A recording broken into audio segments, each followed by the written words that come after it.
Good evening, brethren, Good evening. and special good evening to those who are joining in our Facebook Live tonight. Hello and welcome to our combined Damascus Bible study. And I would like to welcome also our first timer, Ate Diane. And welcome back to our balikbayan fresh from Pinas, the Candinas and Ate Atisha. Kamusta naman po ang nagdaang week natin? Yes. Maulang linggo, punong-puno ng blessings, ng pagpapala. Are we all feeling blessed tonight? Amen. Of course, you are always feeling blessed and thankful because tonight is not just another Friday night. It is our kind of Friday night. Our TGIF. Thank God it's Fellowship Day. So, while others spend their Friday nights in different ways, we, on the other hand, look forward and find joy in our weekly Friday Bible study. Amen? Amen. So I hope you are feeling excited and expectant of what God has stored for us. So once again, I'm truly happy and grateful that we can gather together this evening to worship, learn, and grow in the Word of God as one family. Before we begin, let us take a moment and greet our neighbor with a handshake or a hug and say, God bless you, kapatid. I'm very happy to see you tonight. I'm very happy to see you. God bless you. So, Bless. bless you. So tonight, let us come together with grateful hearts and lift our praises to God as we continue our kingdom-minded godly leadership series. As Nehemiah 9 verse 5 declares, stand up and praise the Lord your God, who is from everlasting to everlasting. This verse reminds us that our worship is only offered to a God who is eternal, unchanging, and faithful through every generation. So with grateful hearts, let us begin our Bible study. May I ask everyone to please stand up for our opening prayer. Let us all bow down our heads and close our eyes. Lord, we come before you tonight with humility and gratitude in our hearts. We thank you for this evening, for every person gathered here tonight, for the gift of life, for our families, loved ones, and friends. Lord, grant us humility and gratitude so that we may always recognize your grace and goodness in every season of our lives. Help us grow deeper in our faith and understanding of your word. Lord, we also lift up to you our speaker and all those who are serving tonight. Anoint his lips, fill him with wisdom, and speak through him as he delivers your message. Lord, we also pray that you prepare and open up our hearts and minds. Remove any distractions or doubts and allow us to receive your word with faith and understanding. Thank you, Lord, for this time of fellowship and for the works you are doing in our lives. We offer to you this Bible study.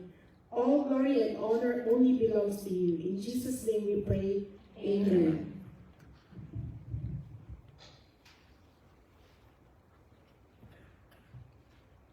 Amen. Hallelujah. Let us worship the Lord this evening. And let us welcome the presence of God in this place. As we sing this song, let us boldly come into His presence. Hallelujah, Jesus. We call upon your name, O God. We speak your name, O God, over this place, O God, over the hearts of everyone, O Jesus. Lord, we worship you, Father. And whatever we are carrying right now, doubts, fears, worries, or situation that we don't know what we're going to do, let us surrender it to the Lord and let the name of Jesus be lifted high. Hallelujah, Jesus. We speak your name, O God.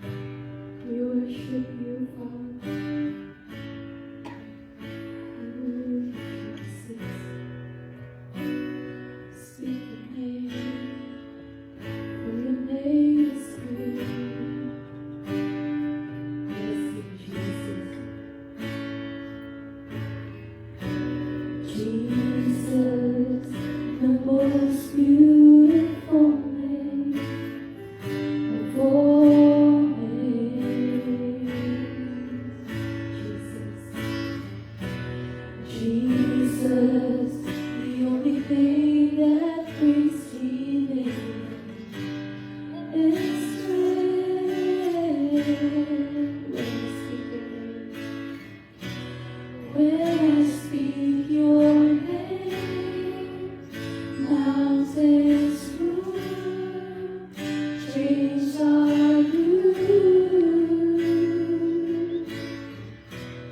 When I speak your name, darkness flees.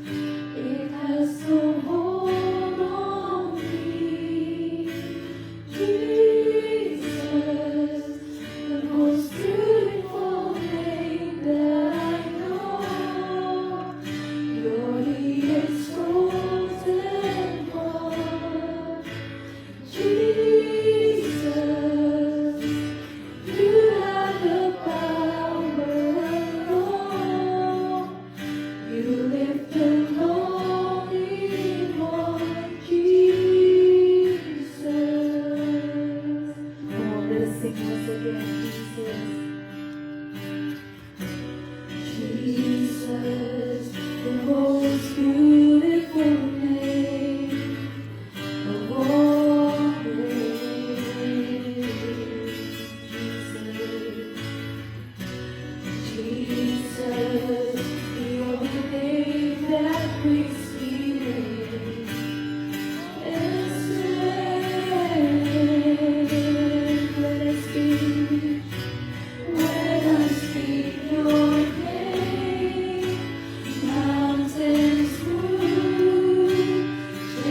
Spirit ministry, Lord. Have your way in this place. Have your way over the hearts of everyone. Have your way, oh God. Have your way, oh Jesus. Let your Spirit move, oh God.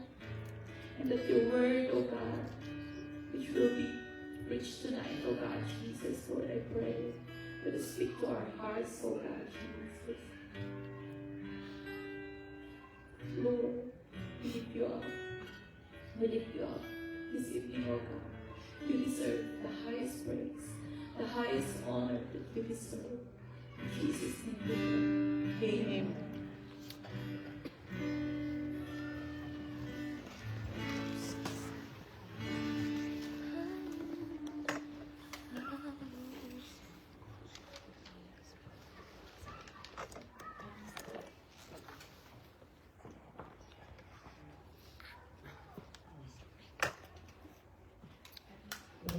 Is there anyone who would want to testify the goodness of God in their lives?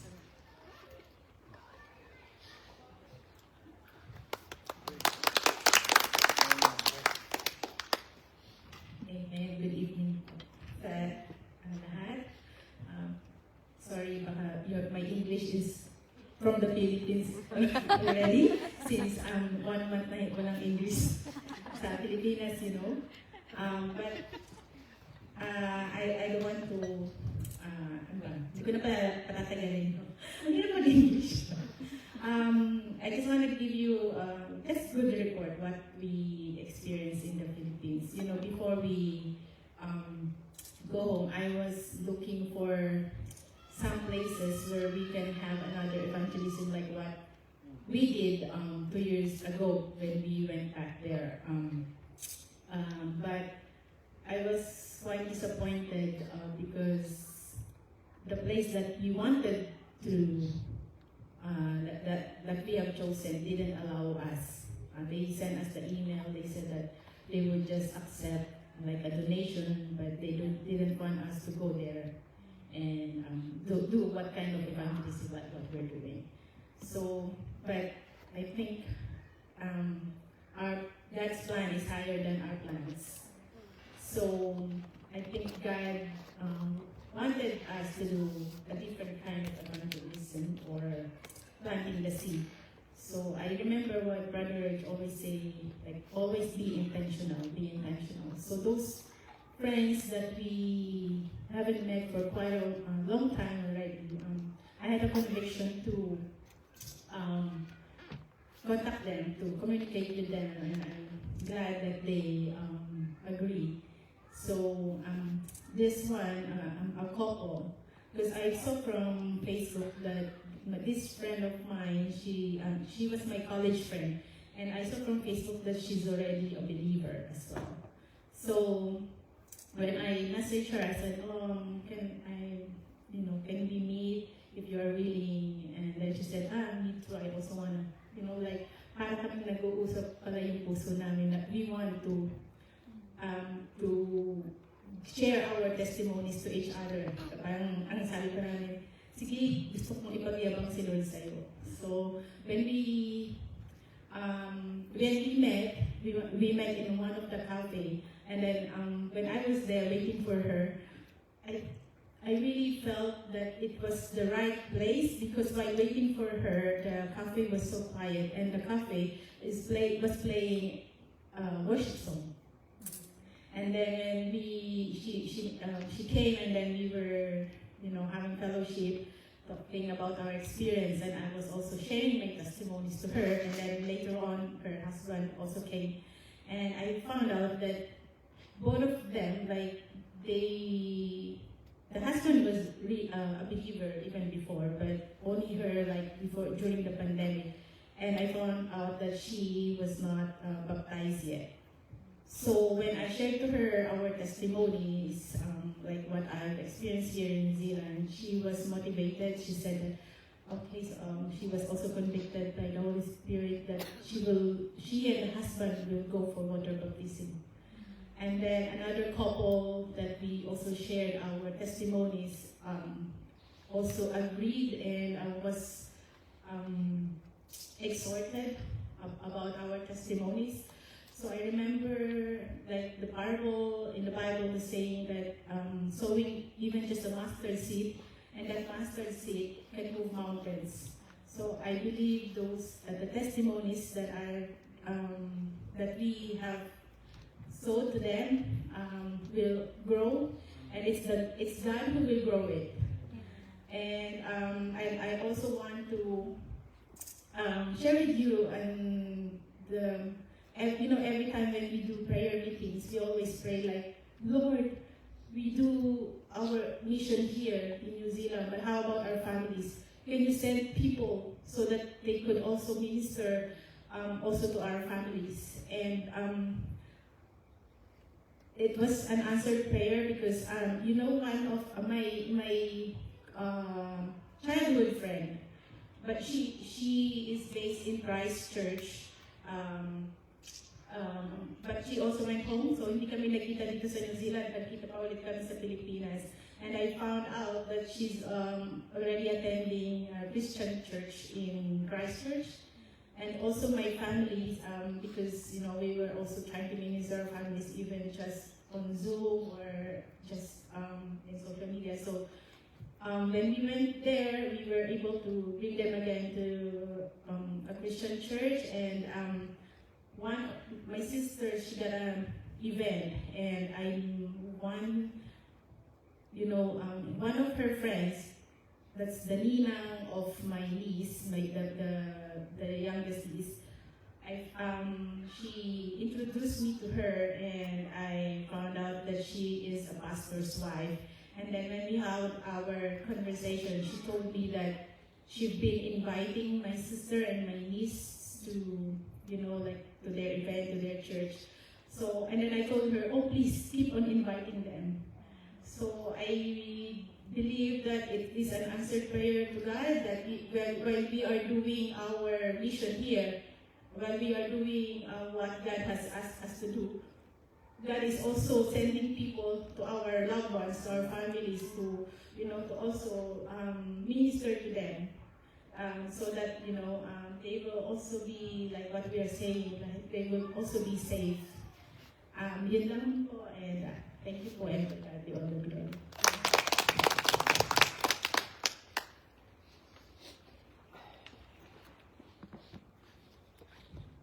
Thank you, Sis Jelly, for sharing your boasting report about God. And is there anyone else who would want to testify the goodness of God in your life?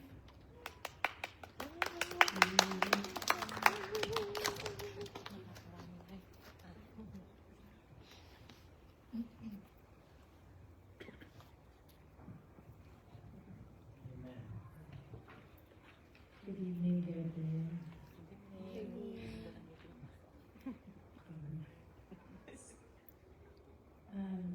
I just want to testify God's goodness again and faithfulness in my life for an answered prayer. I'm also very thankful to everyone who prayed with me and encouraged me.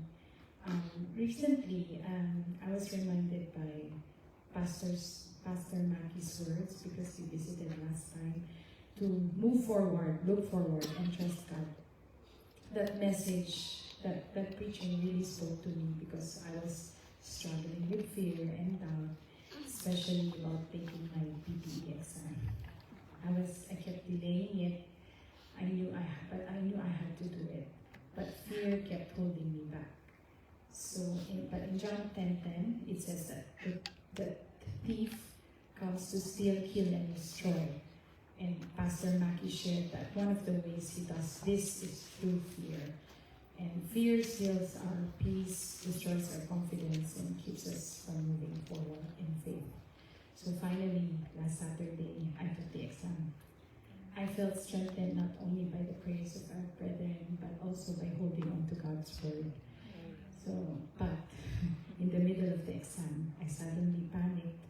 When I saw the timer, I thought I was running out of time, and I became confused and distracted, and I just clicked it. So I felt like I missed a lot of parts. Actually, I really missed some parts of the test.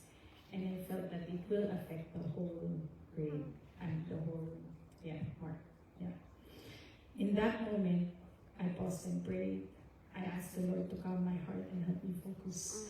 So after the exam, I was worried that I didn't do well. I waited for the results, but they were taking longer than usual. And the waiting made me, again, anxious. I went to our music ministry practice and tried to focus, but the worry kept coming back. Then Sunday came and still no results. Before the service started, I surrendered everything to God. I told Him, Lord, whatever the result is, I trust You. Help me to focus on serving You today. So during the service, I was reminded again not to focus on fear, but to focus on God. During the exhortation of tithes, and during Bishop's song, the song "Seek Ye First," from Matthew 6:33, "Seek ye first the kingdom of God and His righteousness, and all these things will be added unto you."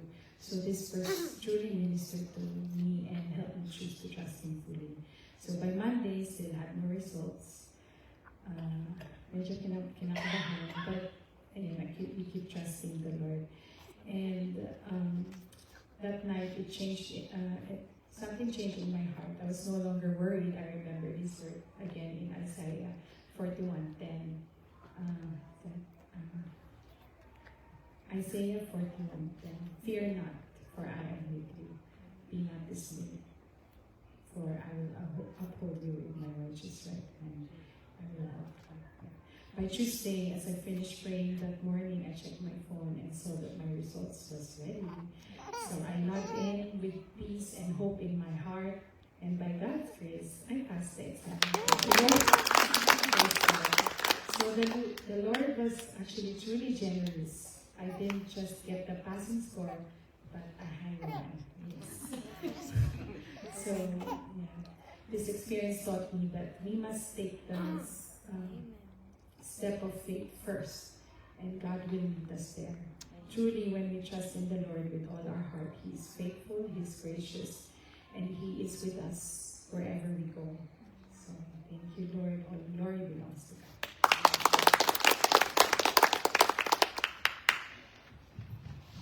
Congrats, sis. Yay! Is there anyone else who would like to testify? Okay. Nana po. Let us now ready our hearts, prepare our hearts, and we welcome our mouthpiece for tonight, Brother Reg. Amen. Praise be to God. Good evening, everyone. Good evening. Tayo tayo. And shake 3 hands of the people around you haven't met yet. And we haven't talked much yet. And just release a blessing. Come on, go around. So we have some energy in the room today. Praise be to God. God is good. God is good. Amen. Hallelujah. I know some of you are tired from work. Maybe from holidays and holidays. Truly indeed, our God is good.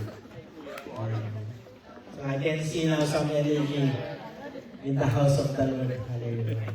And again, we would like to welcome Ate Dayan. Welcome to our Bible study tonight. We are in the house of the Lord. And you are welcome to our family. And to those who came back, welcome back. Martinas, Malabanas, Antolin, Reyes Obra, Rillera, who else came back?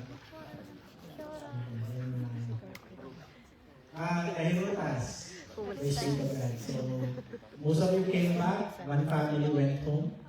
So, the Ginayas. Praise be to God. So, they also have a mission. And truly, indeed, God is good. And every time, we have the opportunity to go home. Let's make it intentional, purposeful for us to be able to share the gospel of the Lord Jesus Christ. And, God has His ways. and His ways are perfect. You know, and our minds are limited on what we're gonna do, but you know, we just need to trust in Him, because He will do it. And just like what He did in the life of Nehemiah in our lesson. Amen? So, have you been reading, meditating the book of Nehemiah?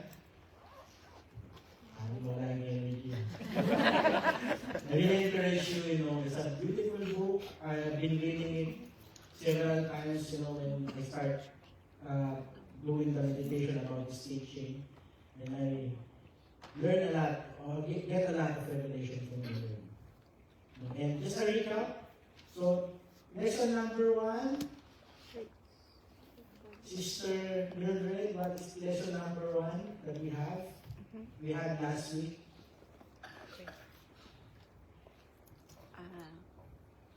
Lesson number 1 is a person of character. Person of character, what is the title? BJL? Kingdom-minded. The Lord forgive you. Ate Jana, what is lesson number 1? The traits of a godly leader. Amen. So we started with the traits because it's very important for a believer, for a person to be used by the Lord. He always sees the heart of man. And He will always start with the heart of man. Because God cannot use those who don't have a character that is close to the Lord. Amen? And question, Kuya Wendell, why did Nehemiah want to go back to Jerusalem? When he received the report from his brethren, Ananiah, why did he want to go back to Jerusalem? Help, wife? To rebuild the wall. To rebuild the wall. Remember, the city of Jerusalem was in ruin because of the Babylonian captivity. The Babylonian came and held the people of Israel captive and destroyed the place. What was Nehemiah's role in the palace in Persia? Alina. Cupbearer. A cupbearer. And Sister Ellen, what does a cupbearer do? To serve the Serve what? wine. The wine? The food?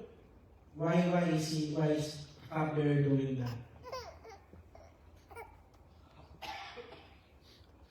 Anyone? For the safety of the king. For the safety of the king. So before the food and the wine be served to the king of Persia, the cupbearer will be the one to taste it first. So just imagine, if you have Bible study, you get the taste first of the food. So make sure that the food is not poisonous. You get to enjoy. So not only that, not only for the safety of the king, what else? A cupbearer is not just serving food or drink. Sister Mary, what did we learn last time? A cupbearer also Influencing as well the king. influencing the king. It's like an advisor, a counselor to the king as well. So imagine Nehemiah, he may be an ordinary man as an Israelite, but he had an influence in the kingdom, in the palace, in the king of Persia. In the kingdom of Persia. And who was the king of Persia back then? When this thing was happening. Sister Arisa, King Artaxerxes. Amen. It's good to know these things. You know, when we study the Word of God, because if you went to world history when you were in high school, what year was that? 3rd year or 4th year? I think we had it in 3rd or 4th year. You know, you hear about this person, Artaxerxes, and now we can say, and we can confirm that this is, you know, what we study in history is a real person. Why? Because even in the Bible it was mentioned. King Xerxes, King Artaxerxes. So, next question. What are the 4 traits that we learn from lesson 1? Kuya Ken, number 1. A person of character. Ate Maribik. Number 2. A person of concern. A person of concern. You know, just like the testimony of Sister Jella, you need to be a person of concern. Our family is our burden. Non-believers are our burden. And we need to share the gospel to them. They need to come to know the Lord. And number 3 is a person of courage. We need to have that courage. We need to have that boldness to be able to do the works that the Lord is giving to us. Remember, our lesson is kingdom-minded godly leadership. So the focus is around, how can we continue to pursue the kingdom of the Lord Jesus Christ, and how this kingdom can be shared to the people around us. So you need to have the courage. Tell your seatmate, have the courage. Have the courage. And most of the time, what is leading us, what is hindering us to do the work is what Sister Marilyn mentioned. Fear. Because we have the fear. Sometimes we have the fear of rejection. We have the fear of the people around us because we don't know what they're going to say to us. But we need to have the courage. Remember, the one who is going before us is not actually us, it's the Lord. So when we meet a person and share a word, and even doing the work that the Lord has given us, sometimes you're afraid to join a ministry, to be part of any ministry or any task that the Lord is giving to you. But sometimes, you have the fear in your heart. Can I do it? Of course, any other reasons. But what I'm pertaining here is the word fear. And in the Bible, we know how many times it was mentioned. Do not be afraid or do not fear. How many? 365. How many days in a year? 365. So every day the Lord is reminding us, do not be afraid. Tell your seatmate, do not be afraid. Do not be afraid. Amen. And the last one is a person of Conviction. conviction. No? When the Lord gives you the conviction, you need to follow the Lord. Amen. Praise be to God. So tonight, lesson number 2, we're going to, and just before that, last night we had a prayer meeting here. And it was a very powerful prayer meeting. Being exhorted by our bishop, the essence or the importance of prayer in our life. Of course, we have our own personal devotion, but praying corporately is also important in our life. Amen? I think we finished around past 10 last night, but praise be to God, I really felt the Spirit of God in this place last night. Amen? So lesson number 2, our lesson for tonight can be found in Nehemiah chapter 1, verses 5 to 11. And I will read it later from another translation. Lesson number 2 is the prayer of a godly leader. And when you hear the word godly, just don't think about that this message are for leaders. Remember what is a leader or a Christian leader? The one who influence. And you are an influence. When the Lord gave the Great Commission, the God is telling us that you need to be an influence to this world. In your workplace, you can be an influence. In your school, in your house, or wherever you are, in your community, you can be an influence. The question is, what influence are you giving to the people around you? And my prayer is that we are influencing the world according to the teaching, according to the gospel of the Lord Jesus Christ. The prayer of a godly leader. And there's a quote here that I want to share before I pray. Prayer does not fit us for greater works. Prayer is the greater work. And we learned last night that without prayer, we will not grow spiritually. The faith that we have will not grow as well. That's why we need to have prayer. Why? Because prayer is the battle. Many of us are going through trials and testings right now. Maybe you don't have work yet. You're still waiting for your visa, or you're still waiting for your work. You got redundated. Or maybe you're applying for residency and still you don't know how to navigate, or still waiting for it. Or maybe in your school, in a relationship. And sometimes the season of waiting is the hardest. Just like what Sister Marilyn mentioned. But in that season of waiting, what do we need to do? We need to pray. And we don't just need to pray. We need to trust God. Amen? That's like what we will learn from the story today. Amen? So whichever way God engineers circumstances, the duty is to pray. So whatever you are going through right now, my brothers and sisters, whatever you're going through, what we need to do is to pray. Amen? Let's bow down our heads and pray. Heavenly Father, we praise and we thank you, O God, again this night that you have given us to continue our discipleship teaching, O God, about kingdom-minded godly leadership. Tonight, God, we ask that you bring clarity to the hearts and mind and spirit of your people, O God, that we may grasp every teaching, lesson that you will give to us tonight. God, in this, let your name be glorified and magnified. And we thank you, Lord God, that you are using the life of Nehemiah as an example on how we need to be like kingdom-minded, godly leaders in this generation today. Thank you, Father God. Bless every heart. In Jesus' name we pray. Amen and amen. Nehemiah is not just a godly leader. He is a man of prayer. And if you are studying the book of Nehemiah, scholar says that on the average, 1 out of every 10 verses in the book of Nehemiah is a reference to prayer. In the first chapter alone, in verse 1 to 3, when he knew the report about what's happening in Jerusalem, in verse 4 right away, he started to pray and fast. To fast and pray. Up to verse 11, pertaining to prayer, and that's what we're going to read later. And we can see here that prayer was not an afterthought, or a second thought, or maybe a secondary in the heart in the work of Nehemiah. Because prayer was at the forefront of everything Nehemiah sought to undertake. He put prayer as important in his life, be it personal, be it spiritual. Amen? Sometimes, as Christians, we just pray when we have a need. And just like what Bishop mentioned last night, we remember, oh God, help me in this circumstance. But it's not only that, because prayer should be a lifestyle. Tell your seatmate, prayer should be a lifestyle.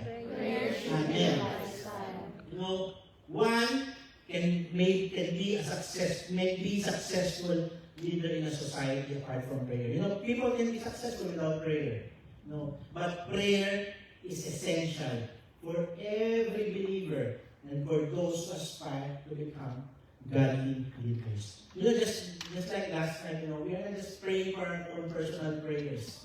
We are intercessors. We are prayer warriors. We are praying for the nations. We are praying for the leaders. Because we see what is happening around us. And that time, when Nehemiah heard the report from his brethren, Hananiah and others, his thought was to pray. He didn't know yet what happened in the place. But the report itself, and sometimes when you are given a negative report, how's your emotion? When you're given a report, a negative report, sometimes you get nervous. Sometimes you get anxious about it. Think about Nehemiah during that time. His first response was to pray. To pray. Of course, there was the burden in his heart. But what he did, he prayed. He prayed. Amen? There is no greater example, of course, in the Bible, in the scripture, in the Bible. Who's the greatest example of a successful leader? Jesus Christ. Amen. And why? Because Jesus Christ was able to influence many people during that time. He even influenced the group of uneducated men and prepared them to turn the world upside down with the gospel. Who were these people? The 12 apostles, who he influenced for 3.5 years in his ministry. But even when he died, he rose from the grave and was already in heaven. He kept influencing people with his gospel. And he's using you, the people during those times, the apostles, and even the believers, and even us right now, to be an influence to many people. Not only Jesus Christ is an influential leader, influencing people. The life and ministry of Jesus Christ revolves around prayer. It's already done. But see how he was praying to the God in heaven, the Heavenly Father. Amen? He placed importance or premium on prayer.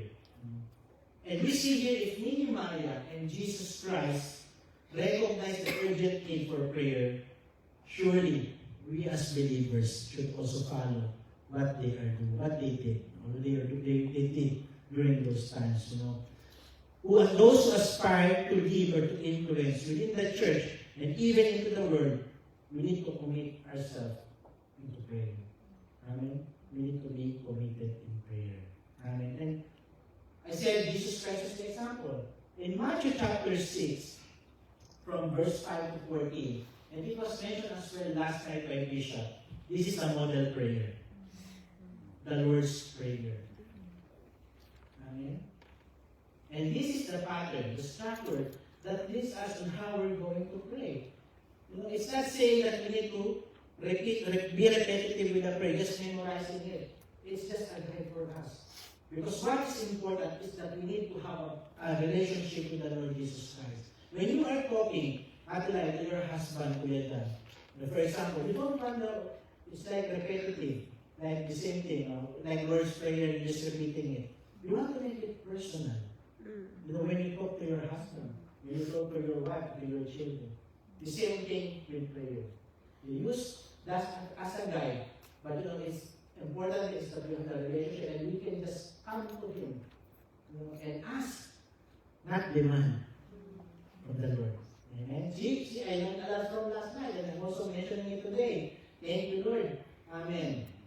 As we continue our series on kingdom-minded godly leadership, let's talk about the attributes of Nehemiah's prayer within the text, okay? And we're going to read it from Nehemiah chapter 1, verse 4 to 11. The one that you will see up there is New King James Version. But I want to read it from easy to read version. And that's the good thing about the Word of God. Because people question why do the Bible have so many translations? Why not only one? It's for God to reach our limited mind. I first started New Living Translation because that's what I understand. But when I see here, I use it, that easy to read version is very easy to understand as well. But I read different translations. Sister Kay now is reading the CSB. CSB translation. Amen. Let's read Nehemiah's prayer. So imagine during this time, he already knew the report. Now in verse 4 it says, when I heard this about the people of Jerusalem and about the wall, I sat down and cried.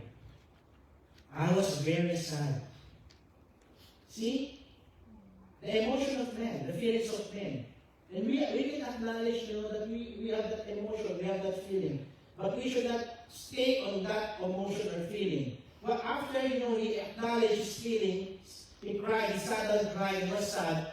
Then he said, I fasted and prayed to the God of heaven for several days. Then I prayed this prayer, Lord God of heaven, you are the great and powerful God.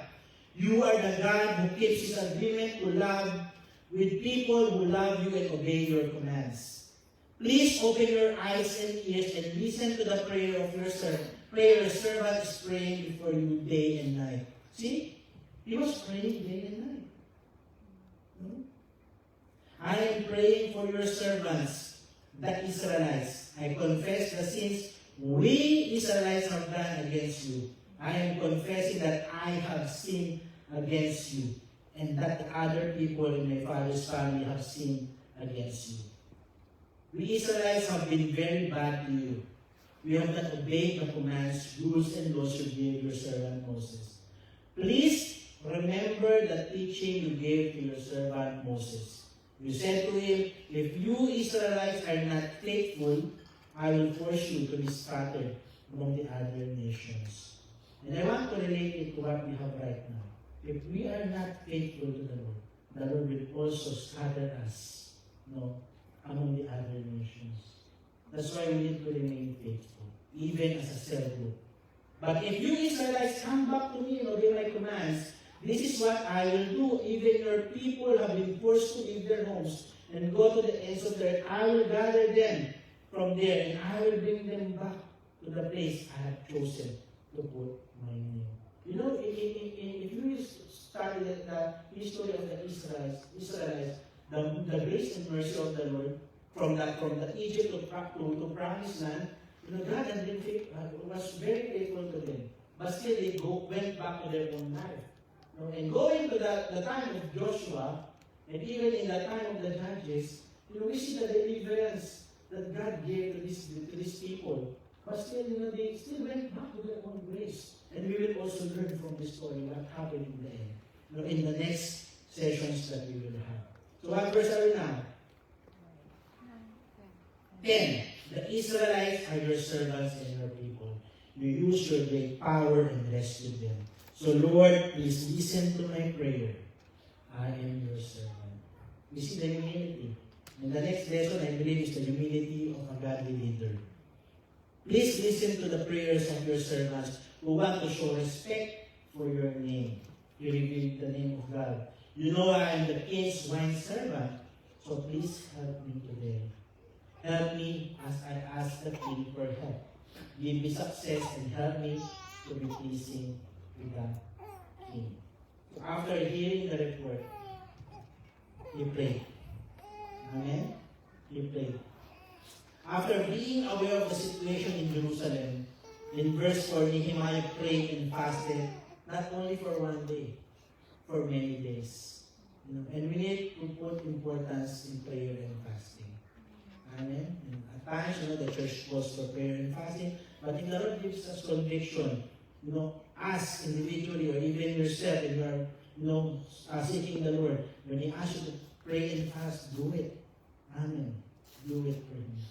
Nehemiah took time to pray. Each step of the way, he sought the Lord for direction. How about us? You know, do we seek the Lord for direction? Do we pray? But sometimes, you know, we come to Him, but it will still be our own direction. It's good to get the direction to receive direction from the Lord. We pray at any time, even while talking with others. And this is one thing, you know, that I praise God that we are also learning to do. Sometimes when we are eating, Sister Kay and I, we just pray. You know, and we learn it as well, you know.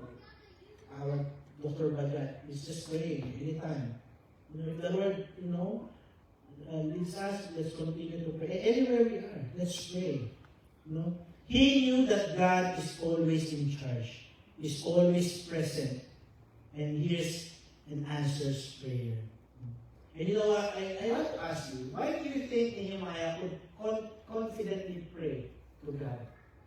Why? At the occasion. Personal thoughts.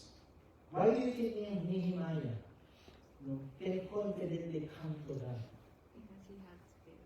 He had his faith. He had his relationship with God. And relationship, for us, our relationship with the Lord Jesus Christ is very important. Because how can we come to the Lord Jesus, you know, to pray if we don't have a relationship with Him? Of course, faith is very important. How about our relationship with God? How often do we pray to God?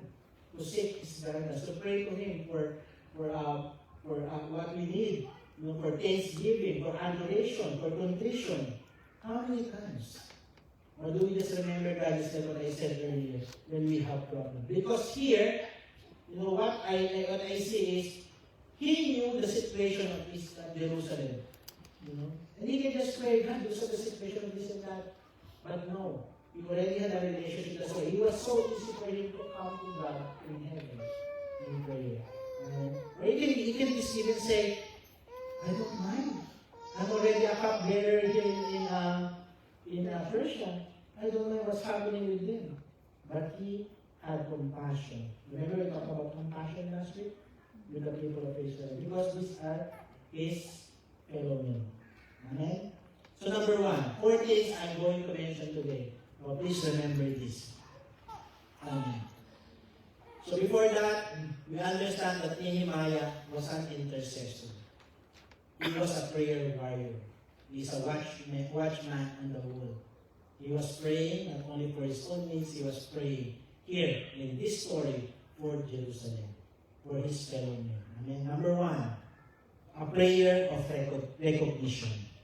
A prayer of recognition. Amen. So I'm going to read now in NKJV. Let's go to verse 5. So we know in verse 4 that Nehemiah prayed and fasted for several days. Now let's go to verse 5. And I said, so again, number one, a prayer of recognition. And I said, I pray, Lord God of heaven, O great and awesome God, you who keep your covenant and mercy with those who love you and observe your commandments. That's number 5. As Nehemiah began his prayer unto the Lord, he began with recognition of God. He began by acknowledging God. Who is this God that I am praying? Who is this God? He is the Lord, Yahweh. This is God's personal name. Speaking of His sovereign, redemptive nature. Nehemiah recognized the power and supremacy of God in heaven. Amen. He is the God of heaven. He is the creator and sustainer of all. None can compare to our God or rival His rule in existence. And if we will relate it to the New Testament, again, number one is a prayer of recognition. If we will relate it to New Testament in Matthew chapter 6, again, the Lord's Prayer from 5 to 14. When He started the prayer, the Lord's Prayer, and I know most of you know the Lord's Prayer. What was the start of the prayer? Our Father in heaven. Or our Father who art in heaven. In NKJV, our Father in heaven. The first thing Jesus Christ did was to acknowledge the God in heaven. Though He is God, He acknowledged Father God. Our Father in heaven. The same thing that Nehemiah did. He acknowledged God. So us, when we pray, we should acknowledge God first. Amen? It's very important. Because everything that the answers that we will have in prayer comes from the Lord alone. Amen? People will be vessels, but God alone will be the one to answer our prayers. Amen. Our Father in heaven. Nehemiah recognized the Lord as the great and awesome God. And if you are a person who likes to read a difficult translation, you go to that King James Version, it says, great and terrible God. That's why it's good to see other translation as well. So, but the terrible there is awesome. It's an awesome God. An amazing God. He was well aware of the power and majesty of the Lord. How about you? Are you aware of the power and majesty of the Lord when you come to Him in prayer? Or you have the fear in your heart? Sometimes you still get anxious. If you know the power and majesty of the Lord, what He can do, all you need to do is to trust Him. To trust the Lord with all your heart. Amen? This was not a small undertaking that Nehemiah sought to pursue. Remember, he will go to Jerusalem. And the task is great. It is big. And sometimes, as Christians, the Lord is also giving us a task. And it is big. How are we going to respond? Amen. The work was great and opposition was strong. It's not only the break was big. There were oppositions during those times. And sometimes in our walk as Christians, we experience opposition. Sometimes from our family, or the people close to us, sometimes with fellow believers. Because here you will see that the people opposing him was even his fellow men. It saddens my heart. That's why we as Christians, we need to have that unity. Sometimes we don't understand, we cannot comprehend the task that's given to us. All we need to do is to engage, participate, and be part of it. We need to pray. But sometimes, we think it's so impossible what the leader is trying to tell us. But if the Lord has given a vision to that leader, the Lord will be the one to help us. Amen? So, tell your seatmate, be not an opposition. Amen. Nehemiah realized if he was to be successful in his task God has given him, he would need the help and provision of the Lord. He knew that the task was great. Call upon the name of the Lord.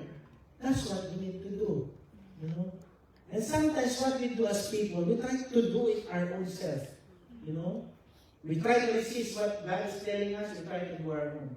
But I pray that we will surrender to the Lord. I cannot do it. Even if he was already a cupbearer, he already had an influence. When he get back to that place, the work was big. How will he deal with it? But I still know that the Lord had a purpose why he became a cupbearer, to prepare him when he get back to Jerusalem. Remember, he was a cupbearer, I don't know how long. But the Lord prepared him for the greater task. Even in your workplace right now, in your school right now, wherever you are right now, the Lord is using you wherever you are right now, equipping you, training you for the greater work that He will give to you later on. Amen? All we need to do is to trust God. No, tayo magreklamo, reklamo in English? Complain. But the Lord can use, the situation that we have right now. Maybe in your workplace, you're struggling. Your boss is bullying you, or the people around you is bullying you. It's like you're the apple of the eye of these people, always giving you tasks, gawin mo to, gawin mo yan. But there's a purpose, and the Lord is testing our hearts. Because when he became a cupbearer, I believe the Lord also did something in the heart of Nehemiah. And he will give the task to Nehemiah because he's ready. He's prepared. The Lord is preparing for all of us for the greater work, especially the Great Commission. Amen? No? Nehemiah realized he was to be successful, he need the Lord in his life. And praise be to God, he knew that he served one who stood above all others. There is no God beside him. Only God in heaven. No? The task is big, but he faced it with confidence, knowing that the Lord will guide him and equip him. So do not be afraid. Do not be afraid. No? And prayer is humbling ourselves before God, knowing that we need God in our lives. And as Nehemiah prayed, he was also reminded of the faithfulness of God. In the following verses, we understood, that Nehemiah was reminding God about what he did the people of Israel, during the time, before time.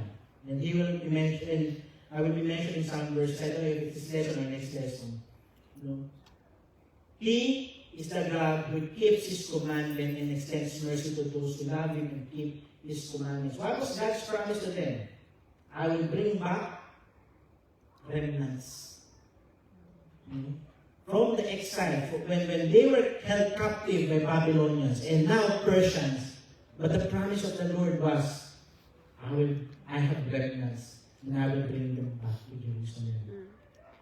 And Nehemiah knew the covenant of God to His people. And he knew the Word of God. That's why we need to know the Word of God, mga kapatid. And when we will only know the promises of God if we are reading and seeking the Word of God. He had kept a remnant in Babylon, allowing them to return to Jerusalem. Nehemiah had experienced God's faithfulness, and he faced the task before him, knowing God would prove faithful in his life as well. Amen? And no doubt, mga kapatid, we know that at this present time, we need godly leaders who are prayerful. So we need to be prayerful. If you are a believer and you are influential to the people around you, you need to be prayerful. Tell your seatmate again, be prayerful. We live in a day similar to Nehemiah's day. Of course, it's not the same the ruined walls. We do not live within a walled city with the walls that need to be repaired. But we do live in a day when the walls of faith, our walls of faith within our nation is in disrepair. Yes, many believers, sometimes our wall is crumbling.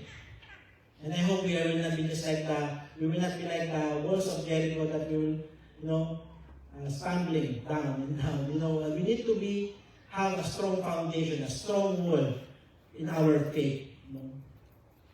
Amen. And in our time today, we are experiencing opposition. Brother Rich, what do you mean? When you became a Christian, you are being opposed by people around you. It's like you are the contravita. I know everyone knows contravita. It's like, people are opposing you. Especially the gospel and the word of the church. That's why when we are sharing the gospel, when we are giving tracts, not all will receive it. Sometimes people will mock you. Sometimes people will ridicule you. Sometimes people will not mind you. There will always be opposition. But we need to have that strong faith, the wall of faith. That even if we face opposition, we will remain faithful and we will trust God. And we will face the task, because we know God is faithful. And the task before us, mga kapatid, is great. But remember, we do not walk alone. We have God with us. If God is for us, who can be against us? The Lord is calling those who will rise to the occasion and lead in this difficult time. The question is, are you ready? When God calls you in this difficult time, are you ready to respond? Yes, Lord, send me. Yes, Lord, use me. Or when the leader says, let's have evangelism, sin. And people are not coming. Let's be a warrior for the Lord. I do not condemn you, mga kapatid, but I do encourage you. Let's do it for the Lord. We are in the last days, and we want to face God. We must see God face to face, and be confident, Lord, I was part of this verse. Not boasting about ourselves, but we are doing it for the Lord. And as God does, those called into leadership can do so with confidence, knowing that the Lord God of heaven, the great and awesome God, the one who abides faithful, has called and will equip us for the task ahead. The Lord will equip us. The Lord will prepare us. The Lord will make us ready. The Bible says in Philippians chapter 4, verse 13. Who knows Philippians 4:13? I can do all things through Christ who strengthens me. Which strengthens me? I can do all things through Christ. Amen. Only through Christ. Amen. So what's the first one? A prayer of recognition. We need to recognize God, that He can do. Number 2, a prayer of confession. A prayer of confession. In verse 6 to 7, the Bible says, please let your ear be attentive and your eyes open, that you may hear the prayer of your servant, which I pray before you now, day and night, for the children of Israel, your servants, and confess the sins of the children of Israel, which we, he included himself, have sinned against you. For all have sinned and fall short of the glory of God. Both my father's house and I have sinned. We have acted very corruptly against you and have not kept the commandments and statutes nor the ordinances which you commanded your servant Moses. Remember, he's already in Persia. And he can just say, I don't mind about these people. But he knew that he was part of his family, his tribe. He can just pray, Lord, forgive them. He included himself. He knew that he was a sinful man. How about us? Do we acknowledge that we are a sinful man? That only, just because of His grace that we are saved. That we cannot boast about anything. But he had his prayer of confession. Following recognition of God's nature and power, Nehemiah offered a prayer of confession. This flows naturally from the heart of one who is aware of God's holy and righteous nature. if we know the holiness of God. Remember Isaiah, forgive me for I have an unclean lips. He knew that he was a sinner, and he was before a holy, a righteous God. That's why we cannot boast about who we are. It's only because of the grace of God. Amen. He offered a prayer because he knew, he was aware of God's holy and righteous nature. Upon being reminded of the majesty and holiness of God, Nehemiah was immediately reminded of their sin and rebellion. He humbly comes before the Lord, pleading for God to be attentive to his prayer. So it's very important that we need to learn to humble ourselves before the Lord and acknowledge that we are sinners. That's why when we pray, we pray to the Lord, we confess our sins. So when we come to the Lord, we are already cleansed by his precious blood. Amen. One can easily see the humility and the sincerity in the heart of Nehemiah. And I want you to see, mga kapatid, when we are studying this, we talked about 4 traits, but we are learning more traits from the life of Nehemiah. He was sincere. Actually, I researched this as well, but I also learned about him is Nehemiah was a trustworthy and loyal servant to the king. He was trustworthy. He is loyal. Now, what's being said here, that he was also sincere and he was humble. He does not merely pray for the sins of Judah. He included himself in the prayer, in the confession of sin. Which we have sinned against you. He admits both I and my father's house have sinned.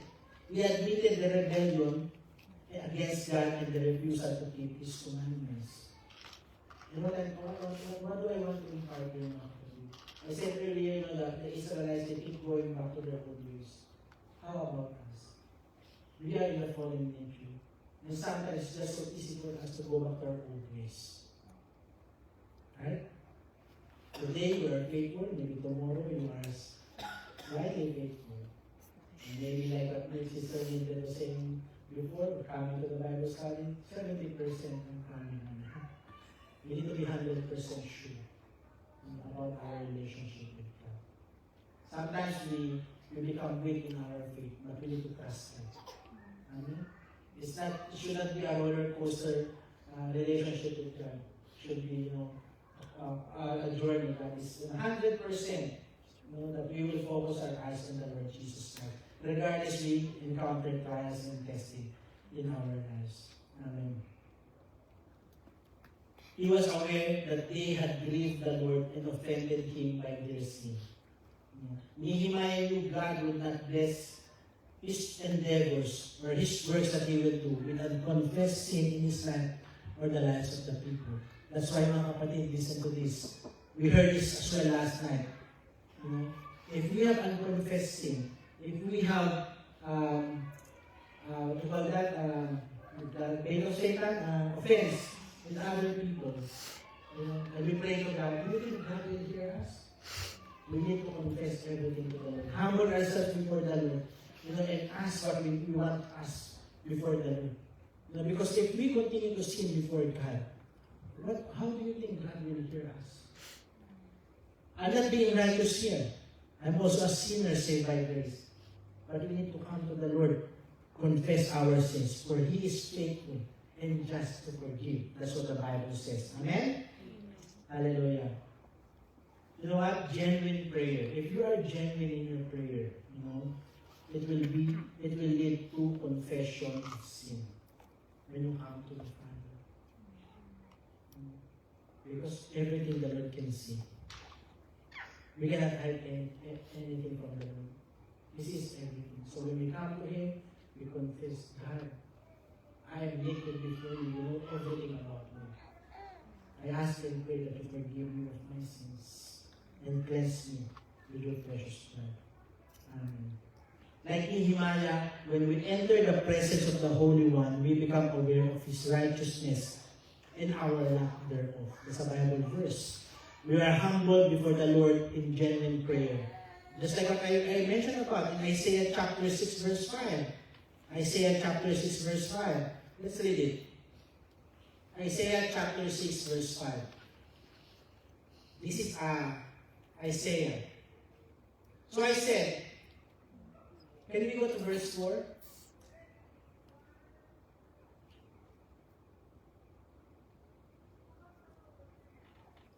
From verse 1, okay.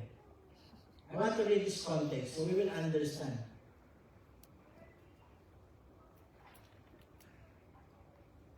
Verse 1, 2, 3, and 4. In the year that King Uzziah died, I saw the Lord sitting on a throne, high and lifted up, and the train of his robe filled the temple. In verse 2, above it stood seraphim, angels. Each one had 6 wings, with 2 he covered his face, with 2 he covered his feet, and with 2 he flew. And one cried to another and said, Holy, see? Holy, holy, holy is the Lord of hosts. Talking about the holiness of God. The whole earth is full of his glory. Verse 4, and the posts of the door were shaken by the voice of him who cried out, and the house was filled with smoke. In verse 5, so I said, Who is me, for I am undone, because I am a man of unclean lips. I dwell in the midst of people of unclean lips, for my eyes have seen the King, the Lord of hosts. We see here. You know, Isaiah was a sinner, and he acknowledged it. But he was in the midst of people of unclean lips. That's why hindi tayo pwede magmalaki na, I am a Christian. You know, people around me are all sinners. Because we are all sinners. We cannot be that holier than thou attitude. Because we are all sinners. We don't judge. You know, we do not condemn. But we humbly come in humility to ask for forgiveness, to repent from our ways, old ways, our sin. If we are to become godly leaders, those who positively impact others and experience the power of God, we must be willing to confess our sin before the Lord. And in the time of Solomon, when spoken to Solomon during the dedication of the temple, and this is a beautiful Bible verse, God reminded the people during those times in 2 Chronicles chapter 7, 14 to 15. And you know this Bible verse. I know for sure. But I want to read because I don't memorize. 2 Chronicles chapter 7, verse 14 to 15. Dalawa? If my people who are called by name will humble themselves and pray and seek my face and turn from their wicked ways, then I will hear from heaven and I will forgive their sin and heal their land. Now my eyes will be open and my ears attentive to prayer in this place. Amen. Then I will hear from heaven and will forgive their sin and heal their land. Amen. What a mighty God we serve. Amen. The Lord is aware of the sin within our lives and listens for prayers of confession as we come before Him. Number 1, a prayer of recognition. Number 2, a prayer of confession. Number 3, a prayer of expectation. Amen. Are we expectant? But I want to clarify this before I go ahead. It doesn't mean, that we keep expecting from the Lord, that we demand from the Lord. It's not the expectation that He is asking from us. What He's asking us is to have the faith. A faith in our Lord Jesus Christ. Faith. A prayer of expectation. In verse 8 to 10, in Nehemiah chapter 1, verse 8 to 10, the Bible says, Remember, I pray, the word that you commanded your servant Moses. See, he remembered what he commanded Moses, the words, saying, if you are unfaithful, I will scatter you among the nations. But if you return to me and keep my commandments and do them, though some of you were cast out to the farthest part of the heavens, yet I will gather them from there and bring them to the place which I have chosen as a dwelling for my name. Amen. And sometimes people, scholars consider this that Nehemiah was a bit demanding of the Lord. But what reveals in this text, the faith he had in the Lord. and his expectation for God to hear and answer his prayers. Because he knows his God. Do you know your God? No? Do I know my God? Let us know our God by seeking the word of God. Amen? Nehemiah, actually, in this verse is actually quoting the verses from the book of Deuteronomy. And I want us to read that. God recorded in Deuteronomy chapter 28, Deuteronomy 28,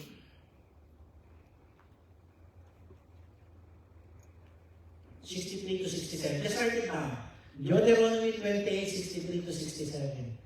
And Deuteronomy 30, verse 1 to 5. Again, 28, 63 to 67. In chapter 30, verse 1. I want you to read that. But the summary of that was, God knew the people would turn away from Him. That was in Deuteronomy 28, 63 to 67. And judgment would come. However, God promised restoration to those who return to Him and live according to His commandments. Nehemiah reveals his expectation for God to keep His word and restore His people. The Bible says, what He promised, He will accomplish.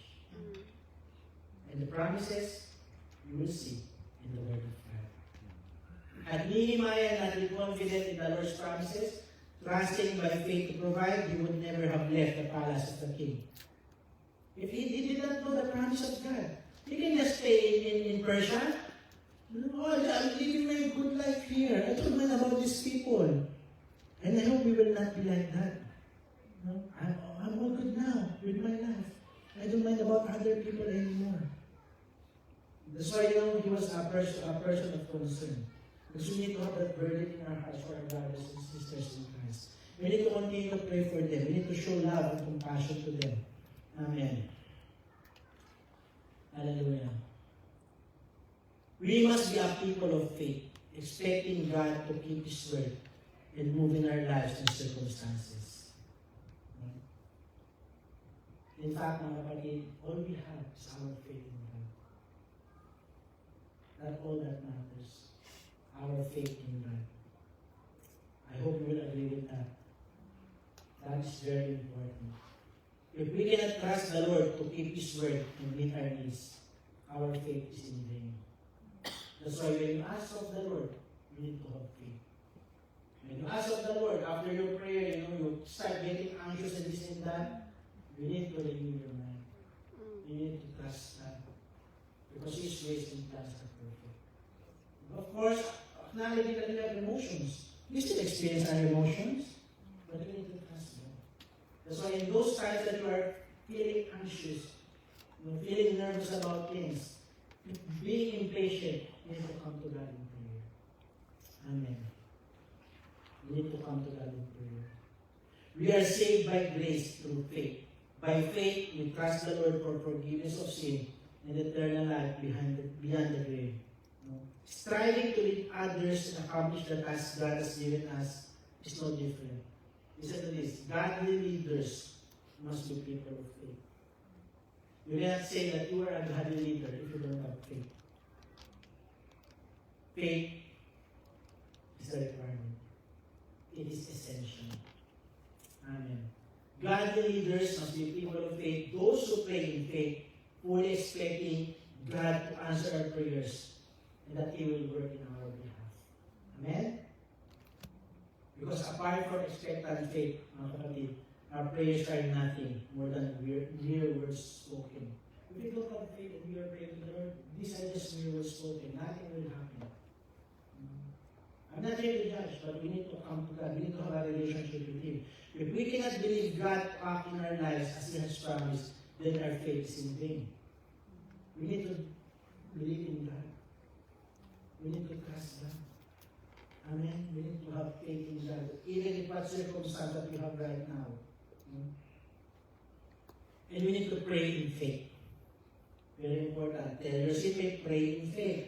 Believing the promises of God and fully expecting Him to provide for our lives and keep us throughout eternity. Matthew 7 to 8. And I'll just read here. This is another translation. Matthew chapter 7, verse 7 to 8. Ask, and it will be given to you. Seek, and you will find. Knock, and it will be open to you. For everyone who asks, receives. And he who seeks, finds. And to him who knocks, it will be open. And we need faith, mga kapatid. A prayer of recognition. A prayer of confession. A prayer of expectation. And last, a prayer of submission. In verse 11, in the book of Nehemiah. Are you learning, mga kapatid? I hope you are learning from this lesson. Lord, I pray, please let your ear be attentive to my prayer, to the prayer of your servant, and to the prayer of your servants who desire to fear your name. And let your servant prosper this day, I pray, and grant him mercy in the sight of this man, for I was the king's cupbearer. Amen. Nehemiah concluded his prayer with an attitude of submission before the Lord. The same thing that we need to do. We need to humble ourselves before the Lord. We need to submit ourselves before the Lord. He was all aware that the success of his task given by God rested only in the provision and the graces of the Lord. Even if he was already the cupbearer, he cannot do it alone. He cannot do it himself. Even if he already had a credential. Even if he say that I'm already a counsel, an advisor to the king. No. He cannot use that. That's why we cannot boast about ourselves. Even our ministry that we have. And the function that the Lord has given us in the body of Christ. We can only boast of the Lord. Amen? Hallelujah. Granted, there would be work. Nehemiah would have to perform much work. Actually, it's a big work that was given to him. But apart from the Lord, his efforts will be nothing. It will just be futile without the Lord. Nehemiah had surrendered himself in the service of the Lord, to the Lord. And you know what I found out in this Bible verse? He was willing to walk away from the security of the king's palace, and to take the enormous task before him. And he was in a place of uncertainty. He did not know yet what will happen. But he left the palace. Of course, he asked permission. He didn't just leave it. You will learn it from the next lessons. He walked away from the security of king's palace and submitted himself to the Lord. God, you have given this task.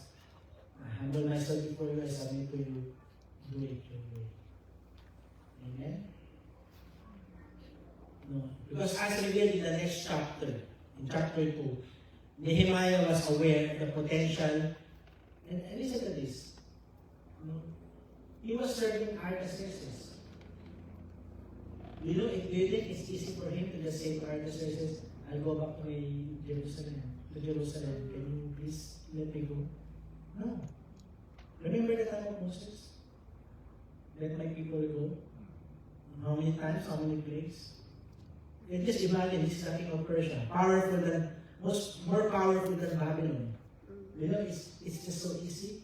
And if you will go to the next book after Nehemiah, the book of Esther. Remember? No. Esther can just come to the king even if she's the wife.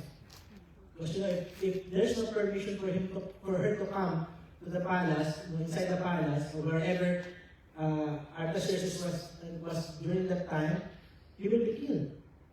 And just imagine, if Artaxerxes will say no, if he will not allow him to leave for the work, that he felt burdened to pursue.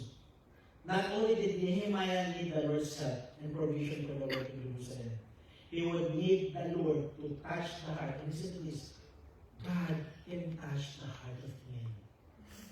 Even when you are in a difficult situation right now, God can touch immigration. God can touch your boss. God can touch those who oppose you. Even if it's so hard, God all we need to do is to come in prayer. No?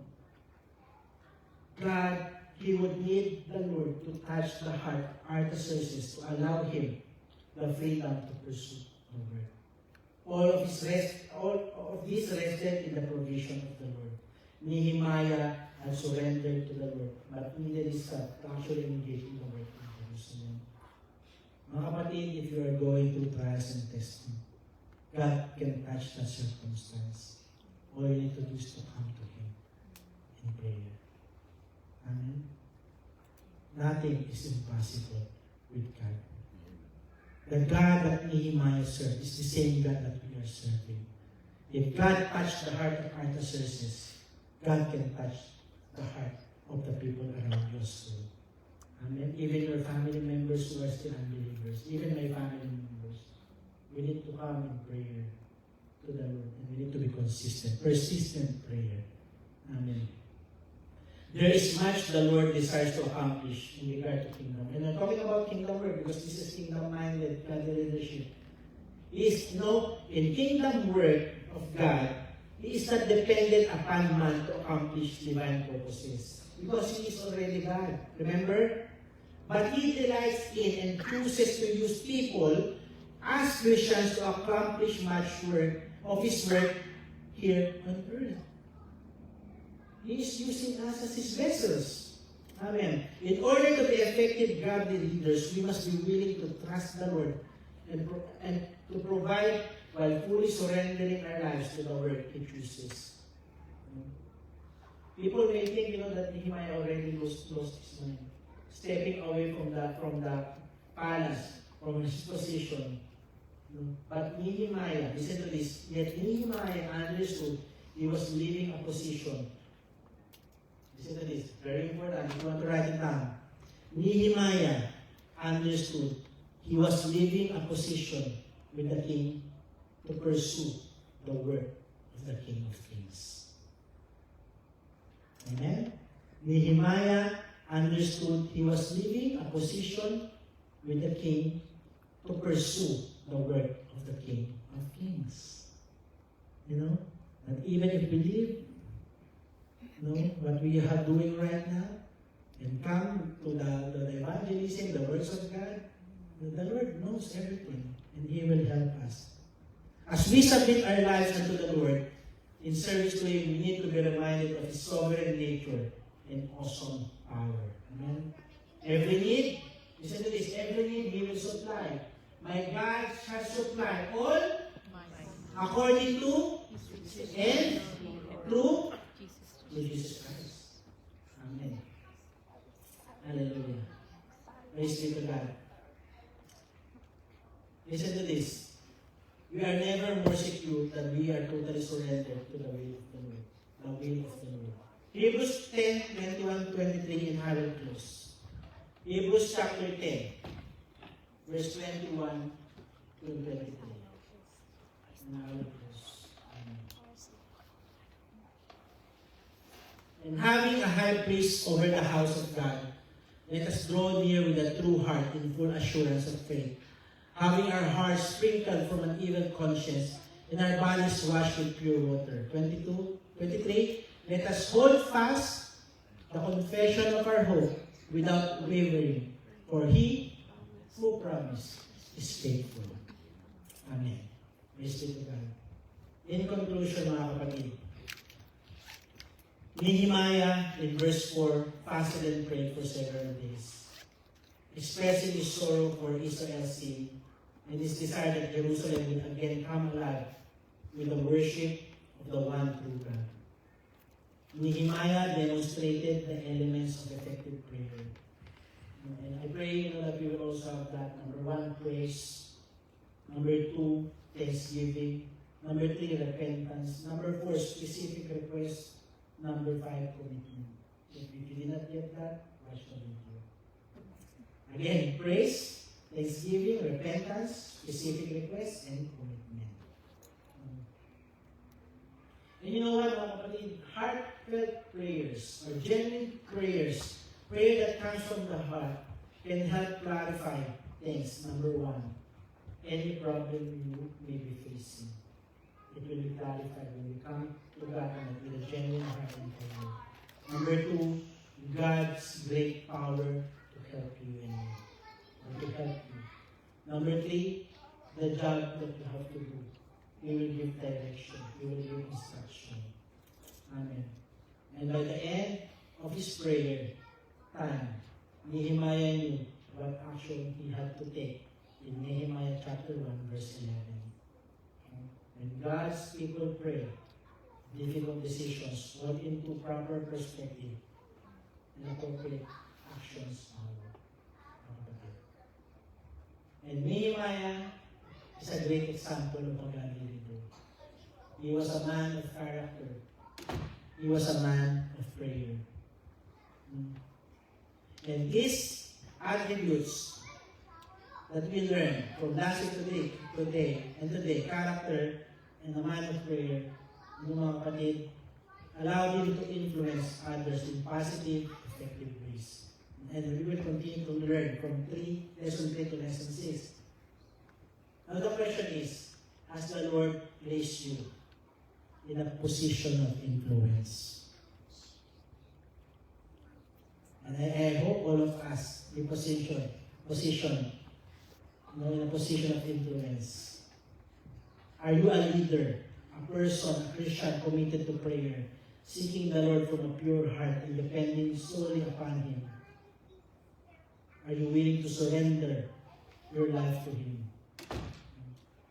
You know the answer.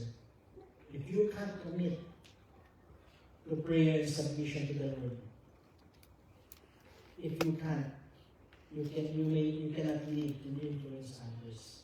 But if you can, you may lead and influence others.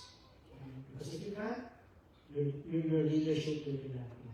Prayer is very important, not only in the life of a godly leader, but even in the life of a believer. Amen? If we want to reach God with our prayers, we need to take time to cultivate again. If we want to establish, to reach God in our prayers, we need to establish and cultivate strong relationship with God. First and foremost, we need to have a strong relationship with God. And prayer helps us to have that strong relationship with God. May we be like Nehemiah. We'll be intercessors for God's people. Servant leaders are bold and fearless because of our faith in the faithful God who never fails. Pure in heart and expecting from God alone. I hope you will be like in Nehemiah, a man of prayer, a man full of faith, that he can just come to God in prayer and trust Him all the way. And of course, this is a series. In lesson 3, we will continue to learn what will happen in the time of Nehemiah. Because lesson 3 is the humility of a godly leader. Amen. After he acknowledged God, there comes the humility, the heart of Nehemiah. Are you learning, mga kapatid? I hope you are learning. I hope you come ready. Again, like what I said, we are not just coming here to listen. We're coming here to learn and to study this series. And I ask questions. If you cannot answer that, and I say it's okay, but you can try your best. You may visit the lesson, read the book of Nehemiah, so when you come to the discipleship, we are ready. As disciples, we need to be ready. Amen? Amen. Let's all stand up. Again, a prayer of recognition, a prayer of confession, a prayer of expectation, and last is a prayer of submission. Amen. Heavenly Father, O God in heaven, Creator of all things, we thank you, Father God, that you have given us the privilege to come before you in prayer, O God. I ask and pray in your name that you help us, you guide us on how we can be prayerful believers, O God. Lord, that we will all establish our relationship with you, and that it will be easy for us to access you in prayer, to talk to you, in our devotion time, even in corporate prayer, O God. We thank you, Father God, that you will make us like Nehemiah, Father God, a man of prayer, a man of faith, who trusts you with the task that you have given him. And Lord, I pray in Jesus' name, that as you continue to reveal yourself unto us, reveal, Lord God, the purpose that you have for each one of us. God, I pray that you will give us direction, that we will not fear, oh God, whatever task you will give us.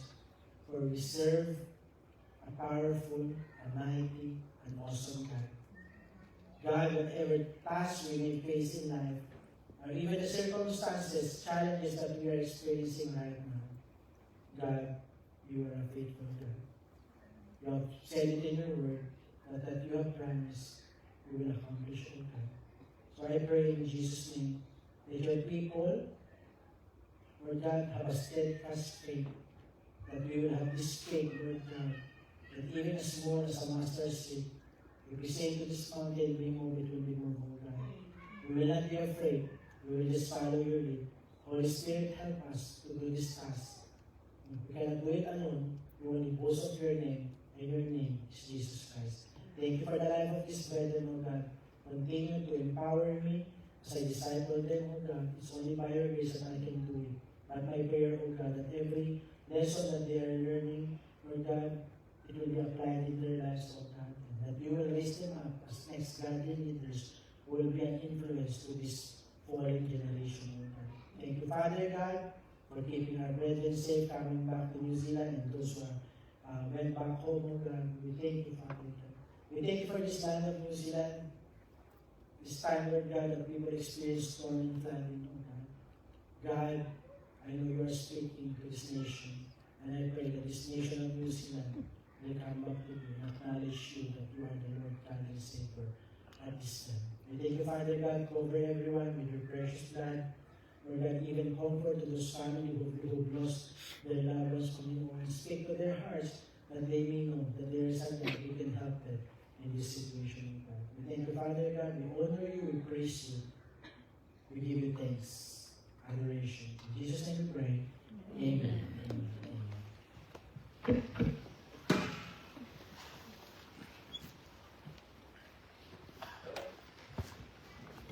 Thank you, Brother Reg, for allowing God to use you to encourage and remind us of His truth tonight. For Nehemiah, prayer was the place where burden turned into hope and fear turned into faith. So for us, prayer is where our worries, doubts, and struggles meets God's peace, wisdom, and strength. Prayer is very important. Prayer does not always change the situation immediately, but it always changes us. So let us all be like Nehemiah. So announcement, I just want to share some few announcements before we close. First, our weekly gathering, prayer meeting every Thursday, Bible study every Friday, and Sunday service at CNCI Church at 10 a.m. and 2:30 p.m. And this Sunday, let's bring a plate to share. So tomorrow we have a cleaning task downstairs at 2:30 p.m. And at CNCI Worship Center, music and food will be assigned to love and joy. And on Sunday, January 25th, 10 a.m., and 2:30 p.m. afternoon service, and after a.m. service, pastor's table, kindness and gentleness will lead. Let's also bring a plate to share with our Damascus brethren. And second announcement, Auckland Day, further notice due to flooding. And lastly, housekeeping for tonight is Young Pro.